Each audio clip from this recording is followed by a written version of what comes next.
Vamos então iniciar. Para que fiquem também aqui com uma indicação, estes seminários vão se realizar sensivelmente 15 em 15 dias, para fazermos aqui uma abordagem mais prática a exemplos não só de divisas, mas também como outros ativos. Neste momento estamos a falar vamos ver alguns exemplos de estratégias com divisas. Antes de começar, e também para que possamos também ter aqui uma fase mais introdutória, por assim dizer, portanto, dado que é o primeiro. Vemos que, por exemplo, o mercado Forex representa 45% das operações realizadas pelos clientes da IG. Portanto, é um mercado bastante dinâmico e também muito atrativo para negociar, para fazer trading no curto prazo de tempo e, sobretudo, com base na análise técnica. Também também é um mercado atrativo para o médio e também para o longo prazo, já que também as suas tendências acabam por ser mais previsíveis. E no momento em que eu vou negociar o mercado Forex, há que ter em conta, em primeiro lugar, a política monetária dos dois bancos centrais que estabelecem o par de divisas. Ora, se estamos a negociar com o euro face ao dólar, terá que ter em conta a política monetária do Banco Central Europeu e a política monetária da Reserva Federal, dado que no ponto de vista do que toca ao dólar. Por exemplo, focando aqui de alguns meses até ao presente, acaba por ser relativamente previsível o que toca à Reserva Federal. Portanto, estamos a ver que a Reserva Federal acaba por implementar uma estratégia de saída da política monetária muito expansiva, portanto, está a optar por deixar esta política expansiva, antecipando uma primeira subida da taxa de juros. Por outro lado, temos o Banco Central Europeu, que acaba por fazer exatamente o contrário. Portanto, o BCE, tendo em conta os problemas económicos da União Europeia, acaba por estar a implementar uma política monetária mais expansiva, isto como se tem visto nos últimos 3, 4 meses, o que fez com que no caso do euro-dólar passássemos de níveis de 1.40 para 1.29, onde o temos neste exato momento. Este é um dos aspectos a ter em conta quando vamos negociar Forex e que se foca, portanto, ter em conta as políticas monetárias que são implementadas e no caso do euro-dólar vemos precisamente um bom exemplo que nos dá conta da importância deste dado. Um outro ponto a ter em conta quando negociamos Forex é a saúde e o estado económico, ou seja, os dados macro das regiões dos dois pares de divisas, comparando, por exemplo, o euro frente ao iene japonês. Aquilo que nós temos de ter em conta são os fundamentos que se regem a economia americana face aos fundamentos da economia japonesa. Portanto, fundamentos económicos estes como a taxa de crescimento, taxa de desemprego, déficit, a dívida pública, o rating de crédito, este tipo de indicadores que mostram um pouco qual das duas divisas vai ser a mais forte, portanto, de acordo com os dados que vão saindo. Um outro ponto a ter em conta e também bastante importante, são os fluxos de capitais que entram ou saem de uma economia. Ora, isto explica-se de uma forma clara, acaba de explicar de uma forma muito clara o motivo pelo qual o euro está neste momento, ou foi mais forte nos primeiros meses deste ano. Isto porque houve também uma entrada de capitais na zona euro, portanto era uma zona muito atrativa para investir no início deste ano 2014, sobretudo nas economias periféricas como a nossa, mesmo a espanhola ou a italiana, acabou por cativar a entrada de capitais, a entrada de ativos através de dívida pública ou mesmo de outro tipo de ativos, e acaba por ser um dos fatores que contribui para que o euro tenha tido uma maior procura neste início do ano.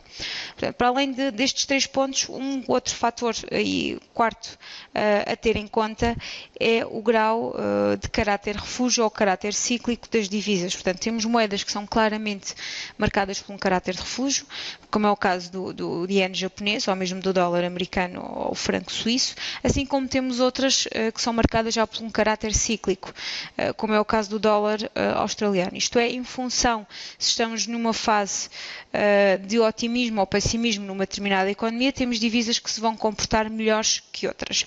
Mas Começando, por exemplo, por ver quais são as divisas mais fortes e mais débeis desde o início do ano. Portanto, vamos ver aqui através dos gráficos da Pro Real Time, vendo aqui na ferramenta quais são as divisas que se mostram mais, portanto, com variações no curto, desde o início do ano. Portanto, para que tenhamos também aqui uma ideia. Não está.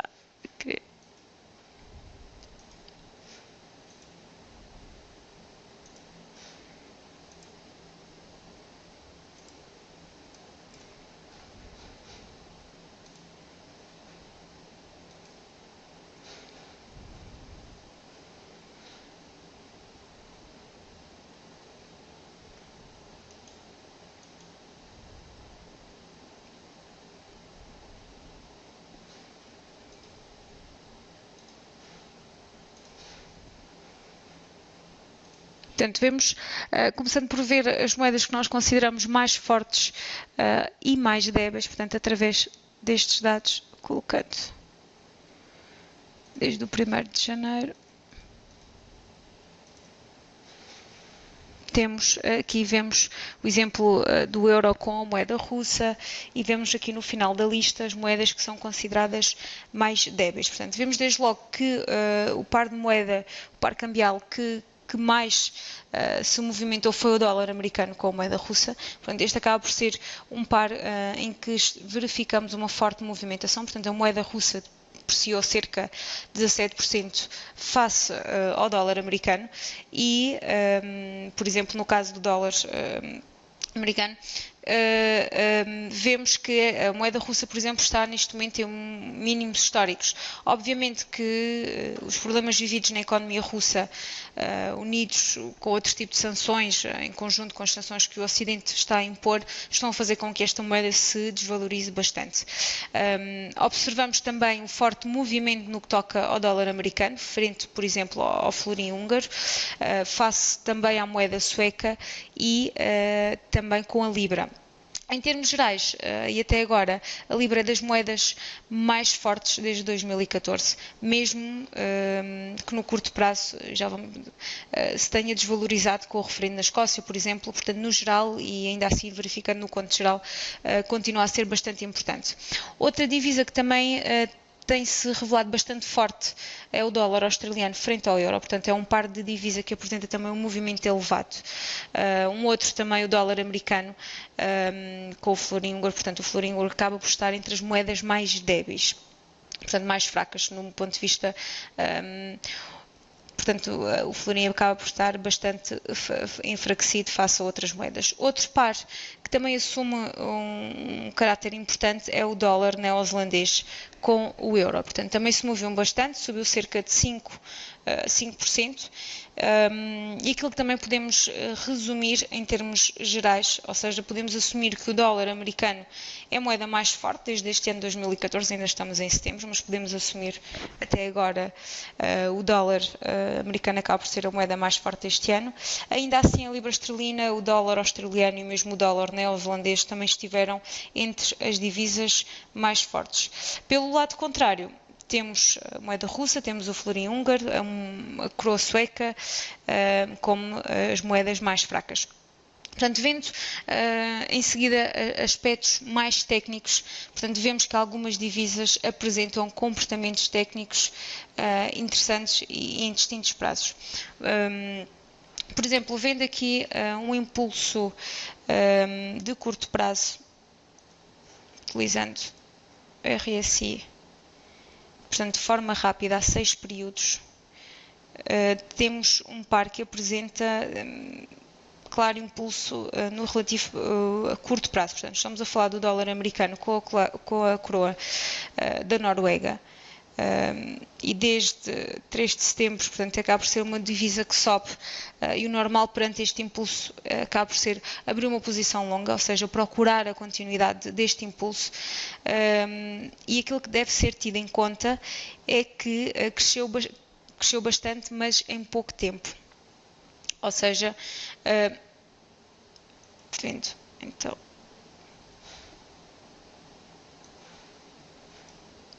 vendo aqui a parte gráfica.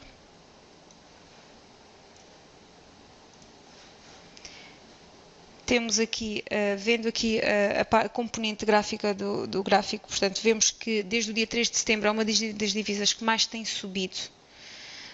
Temos aqui um claro impulso de subida, portanto, o normal, como eu tinha dito, é de facto, tendo a posição longa, procurar esta continuidade deste impulso.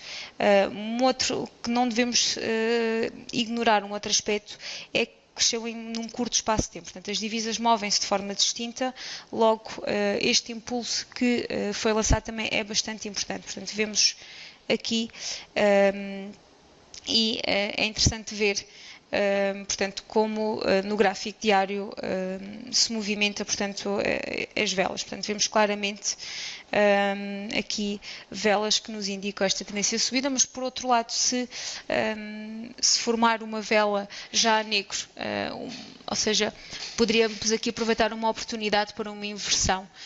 Ou seja, para reverter a posição, passando de uma posição longa a uma curta, mas enquanto esta vela negra não surja, por assim dizer, podemos assumir que a tendência de subida vai continuar no curto prazo, sendo que a coroa Noruega acaba por ser uma das divisas também bastante débeis no momento. Vendo, por exemplo, uma outra oportunidade a ter em conta, portanto, estamos a falar do dólar neozelandês com, por exemplo, vendo o dólar neozelandês com o dólar australiano, portanto, mais um exemplo no curto prazo. Buscando aqui.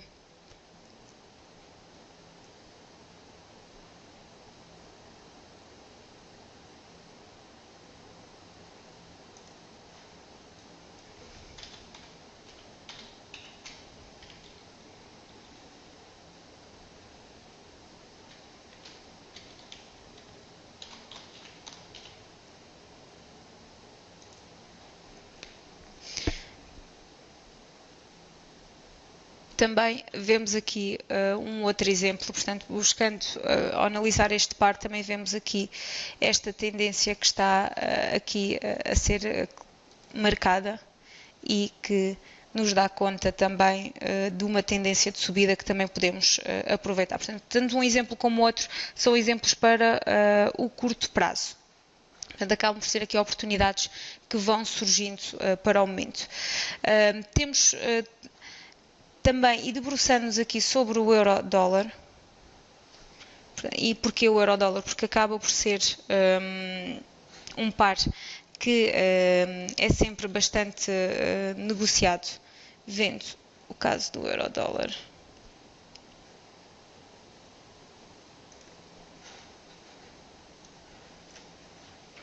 Portanto, o gráfico.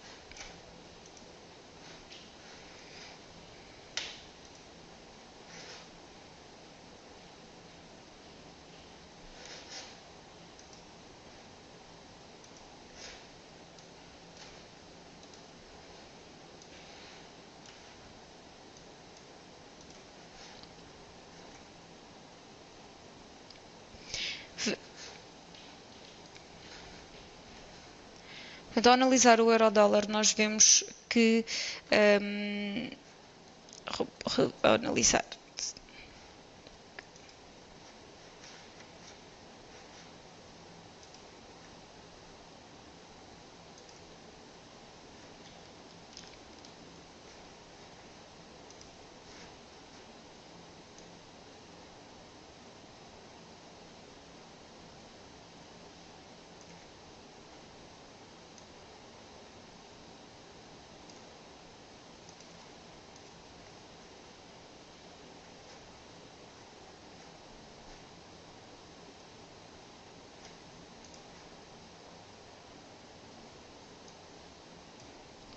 estava aqui apenas a fazer a alteração do rango, portanto, colocar mais para que possamos ver. Nós temos aqui o euro-dólar acaba por nos apresentar um aspecto técnico no curto prazo que é bastante interessante. Portanto, nós observamos uma lateralização do euro-dólar, portanto, acabava por se estar a mover entre 1,2975 e 1,2875. Portanto, esta lateralidade verificava-se desde sensivelmente 4 de setembro.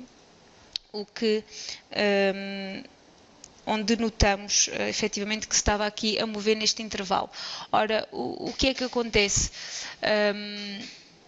O importante é ver se é dentro destes níveis, portanto, é vigiar esta lateralidade, sobretudo na parte de cima. Isto porquê? Porque a tendência é que possa ser quebrada já no movimento de cima, chegando inclusivamente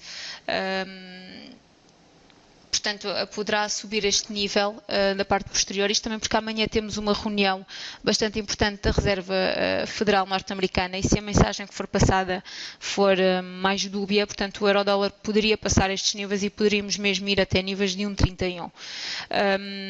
Isto a médio prazo, portanto a tendência do euro-dólar acaba por ser de queda, mas a muito, muito curto prazo temos aqui a possibilidade de subir e ultrapassar estes níveis de 1,9, o que poderá ainda acontecer esta mesma semana. Portanto, a reter, portanto, vigiar aqui os níveis de lateralidade do euro-dólar para possamos então acompanhar, e amanhã acaba por ser um dia-chave para este ponto. Só este então aqui algumas noções para o curto prazo, espaço de tempo para o mercado de Forex. Qualquer questão ou dúvida podem também contactar-nos, estejam perfeitamente à vontade. Muito obrigada a todos e a continuação de boa tarde.